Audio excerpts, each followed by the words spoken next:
Luísa, breaking news para você aqui segurar comigo. O ministro Alexandre de Moraes, falávamos dele, que é relator da trama golpista, determinou o início do cumprimento da pena do ex-ajudante de ordens de Jair Bolsonaro, Mauro Cid. Luísa, são 2 anos no semiaberto? 2 anos de aberto, Tainá. É o que consta aqui na decisão, que foi, na verdade, a pena que foi imposta pela primeira turma do Supremo Tribunal Federal quando concluiu o julgamento do primeiro núcleo, do núcleo crucial da tentativa de golpe de Estado. Mauro Cid já teve agora, por decisão de Moraes, o início da pena decretado,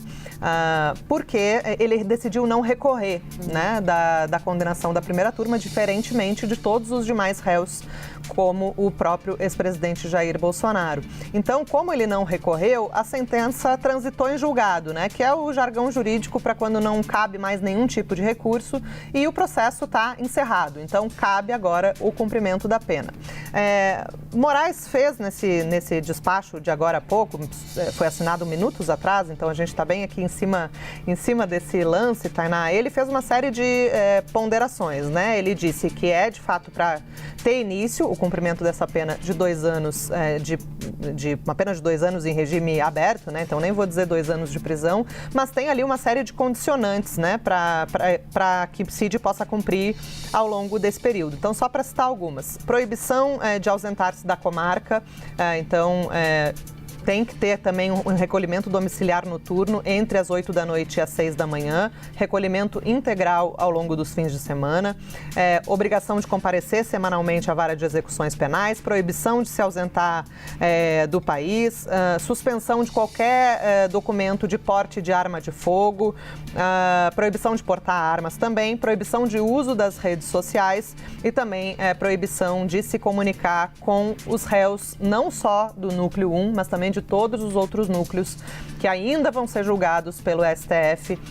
a respeito da trama golpista, Então, tem todas essas condicionantes. Então, para além disso, um ponto muito relevante, Tainá, que consta aqui também na decisão, é que Moraes chama Mauro Cid para comparecer em uma audiência que vai ocorrer também na terça-feira, Terça-feira vai ser um dia bastante agitado aqui em Brasília.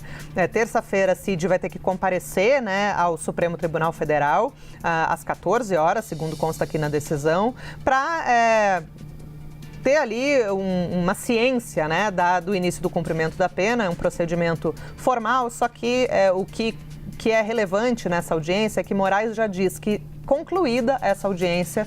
será providenciada a retirada da tornozeleira eletrônica de Mauro Cid. Mauro Cid está, sendo monitorado, com esse equipamento eletrônico, mas depois dessa audiência vai ter essa tornozeleira retirada, que era um pleito já da sua defesa, Foi pedido muitas vezes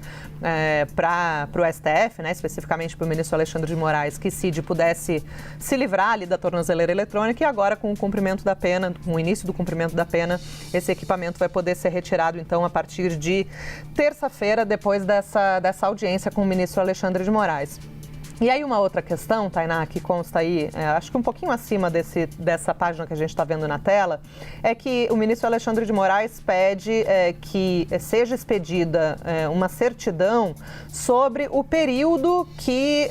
Cid permaneceu preso provisoriamente, Então, lá atrás, antes da condenação, Cid chegou a ficar preso, E isso, no fim das contas, pode acabar sendo descontado da pena que ele tem que cumprir. Então, é muito alta a chance, isso é uma interpretação que eu faço aqui em um primeiro momento, mas vou até depois voltar às fontes para ver se isso de fato é a tendência. É uma grande chance de que esses 2 anos de pena já tenham, na verdade, sido cumpridos por Mauro Cid e que isso seja atestado na audiência de terça-feira e que, a partir dessa audiência, com a pena já tendo sido cumprida cautelarmente, Cid saia dessa audiência já sem a tornozeleira e sem pendências com a justiça, Então, isso tudo é fruto do acordo de delação premiada que foi firmado por Mauro Cid, que garantiu ao delator, né, ao ex-ajudante de ordens de Bolsonaro, uma pena significativamente menor do que a dos demais. A gente vê só para um efeito comparativo, né, Jair Bolsonaro sendo condenado a 27 anos e 3 meses de prisão em regime inicial fechado, quando Mauro Cid, condenado pelos mesmos crimes, vai cumprir, né, uma pena de 2 anos em regime aberto e já com a chance de ter o tempo da prisão preventiva, né, provisória, descontado dessa pena, o que já facilita aí, né, a vida de Cid, que vai poder cumprir as suas pendências com a justiça num tempo bem mais breve, Tainá.